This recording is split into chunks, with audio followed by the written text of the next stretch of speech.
Bekas CEO tuduh Ketua Menteri Sabah korup, NGO lapor polis. Mufti Kedah ingatkan tidak bercakap buruk terhadap orang yang telah meninggal dunia. MCA gesa SPRM siasat video rasuah adun. GRS persoal pemberi maklumat video rasuah adun tidak lapor kepada SPRM. PN bangkit isu tindakan terhadap golongan OKU yang menghina agama Islam. KDN sahkan Akta Hasutan 1948 tidak dimansuhkan atau dipindah.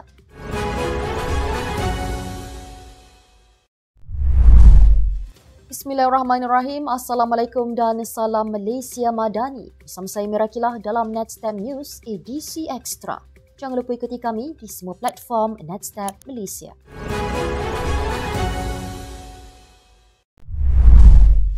Sebuah NGO Sabah membuat laporan polis terhadap bekas Ketua Pegawai Eksekutif CEO sebuah syarikat berkaitan kerajaan GLC Negeri kerana didakwa memfitnah Ketua Menteri Haji Jinor.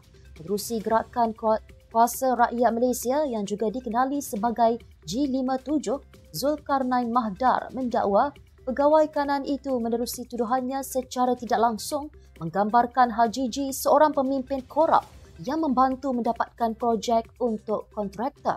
Beliau yang ditemui di Balai Polis Seri Petaling menggesa bekas CEO tersebut mengemukakan bukti yang menunjukkan Haji G bersalah dalam perkara itu. Menurut Zulkarnain, beberapa kontraktor mengadu mereka cuba melobi menggunakan nota bidah Haji G tetapi mendapati ia tidak laku. Zulkarnain juga memfailkan satu lagi laporan polis berhubung siaran media sosial yang mendakwa wujudnya konspirasi antara bekas CEO itu dan seorang lagi individu bergelar Datuk untuk memperdaya lembaga pengarah GLC Negeri bagi mendapatkan projek. Dia berkata beliau akan memfailkan satu lagi laporan kepada Suruhanjaya Pencegahan Rasuah Malaysia SPRM esok. Mengaibkan atau membuat komen negatif terhadap individu yang sudah meninggal dunia adalah dilarang dalam Islam. Mufti Kedah Datuk Syekh Fazil Awang berkata, tindakan sedemikian jelas bercanggah dengan ajaran Islam dan tidak wajar menjadi amalan oleh mana-mana pihak. Beliau menegaskan bahawa hadis Nabi juga menyatakan agar setiap umat Islam menyebut perkara-perkara baik terhadap individu yang sudah meninggal dunia. Syekh Fazil Awang berkata demikian ketika diminta mengulas mengenai tindakan segelintir netizen yang memuat naik komen negatif dan tidak harmoni berhubung kematian bekas Menteri Kewangan Tun Daim Zainuddin. Pemergian Allahyarham mendapat perhatian banyak pihak termasuk pemimpin negara yang mengutuskan ucapan takziah termasuk Perdana Menteri Datuk Seri Anwar Ibrahim yang menegaskan kerajaan mengiktiraf jasa serta sumbangan Daim kepada negara terutama ketika berkhidmat sebagai Menteri Kewangan. Suruhanjaya Pencegahan Rasuah Malaysia SPRM wajar mengatur dan memberikan segala perlindungan dengan segera seperti diminta pemberi maklumat berkenaan dakwaan rasuah melibatkan beberapa ahli Dewan Undangan Negeri di sebuah negeri. Ketua Pederangan Pemuda MCA Neo Chu Song berkata, langkah itu boleh diambil menerusi Akta Perlindungan Pemberi Maklumat 2010 sekaligus membolehkan siasatan berhubung dakwaan rasuah tersebut dijalankan segera. Menurut beliau, dakwaan rasuah melibatkan beberapa adun itu merupakan sesuatu yang serius kerana bukan sahaja mencabar integriti kerajaan negeri, malah menggugat keyakinan orang ramai terhadap wakil-wakil rakyat yang dipilih. Selain itu, ujarnya, dakwaan tersebut juga boleh menjejaskan minat melabur oleh pelabur tempatan dan asing. Tambahnya lagi, hasil siasatan rasuah berkenaan perlu didedahkan kepada umum. Manakala mereka yang terlibat sama ada pemberi maupun penerima rasuah perlu diheret ke mahkamah untuk diadili. Jom sertai peraduan bersama Netstab. Berikut adalah soalan untuk minggu ini. Apakah kaitan Fashion Valley dengan khazanah? Apakah warna tudung pembaca berita pada Netstab News bertajuk Fadilah Tutup MOU Pembangkang? Dan lengkapkan slogan channel Netstab akan lebih menarik jika peserta yang menjawab dengan betul dan slogan terbaik akan dipilih sebagai pemenang. Jangan lupa screenshot dan sertakan dalam link Google Form disediakan di ruang description berita Netstat News edisi petang Jumaat 15 November 2024. Pemenang peraduan minggu ketiga, Izhar Zuhaili. Tahniah kepada pemenang. Terima kasih. Dalam perkembangan sama, Ketua Penerangan Gabungan Rakyat Sabah GRS, Datuk Johniston Bangpai, mempersoalkan tindakan pemberi maklumat yang mendakwa berlaku unsur rasuah melibatkan Sabah. Adun Sabah tidak dilaporkan terus kepada pihak berkuasa.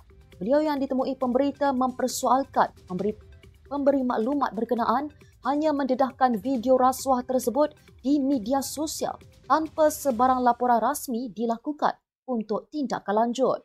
Beliau juga menyifatkan dakwaan yang dibuat kepada Adun dari GRS adalah kerana kerajaan GRS yang memimpin Sabah ketika ini berfungsi dengan baik. Johniston yang juga merupakan Adun Q. Lu menolak bahawa pilihan raya negeri Sabah akan diadakan lebih awal susulan isu tersebut.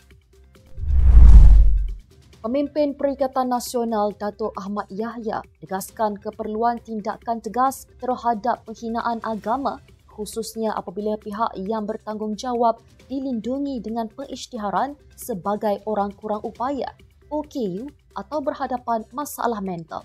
Jelas beliau, isu penghinaan agama Islam telah berlaku berulang kali oleh sesetengah pihak malah turut menghina institusi diraja secara terbuka. Beliau yang bercakap ketika sesi perbahasan belanjawan 2025 turut mempersoalkan tanggungjawab Jabatan Kemajuan Islam Malaysia, JAKIM, selaku agensi yang sepatutnya bertanggungjawab menjaga kesucian agama Islam daripada diperlekehkan oleh pihak yang tidak bertanggungjawab. Dalam pada itu, Ahmad turut menyoal perkembangan geran RM20,000 kepada sekolah-sekolah agama rakyat serta bantuan RM150 juta bagi penyelenggaraan dan naik taraf prasarana institusi pendidikan Islam seperti pondok tahfiz dan sekolah agama rakyat. Kementerian Dalam Negeri memaklumkan Akta Hasutan 1948 tidak akan dimansuh maupun dipinda buat masa ini. Menjawab soalan Kelvin Yee di Dewan Rakyat, Timbalan Menteri Dalam Negeri Syamsul Anwar Nasarah menegaskan akta itu diperlukan bagi memelihara ketenteraman awam dan keselamatan negara. Kelvin Yee sebelum itu bertanya sama ada kerajaan sedang menimbang untuk sama ada memansuhkan Akta Hasutan atau memindanya agar ia digunakan hanya untuk perkara membabitkan institusi diraja dan tidak disalahguna ke atas perkara lain. Bagaimanapun, Syamsul menegaskan rakyat masih boleh menyuarakan kritikan terhadap dasar kerajaan namun menasihatkan mereka agar tidak membincangkan isu-isu sensitif secara terbuka. Sebelum ini, PH sekian lama berjanji untuk menilai semula dan memansuhkan undang-undang seperti Akta Hasutan, namun belum ada usaha ke arah itu sejak ia menjadi kerajaan. Pada Julai tahun lalu, kerajaan setuju secara prinsip untuk menyemak Akta Hasutan bagi memastikan ia digunakan hanya untuk melindungi institusi raja-raja daripada provokasi. Sekian untuk edisi ekstra hari ini. Ikuti perkembangan semasa isu-isu panas politik Malaysia setiap hari hanya di Netstat News. Jangan lupa untuk follow Facebook Netstat Malaysia dan subscribe YouTube Netstat TV. Netstat Malaysia, bersama melangkah dengan yakin. Saya Mirakilah, Assalamualaikum dan salam sejahtera.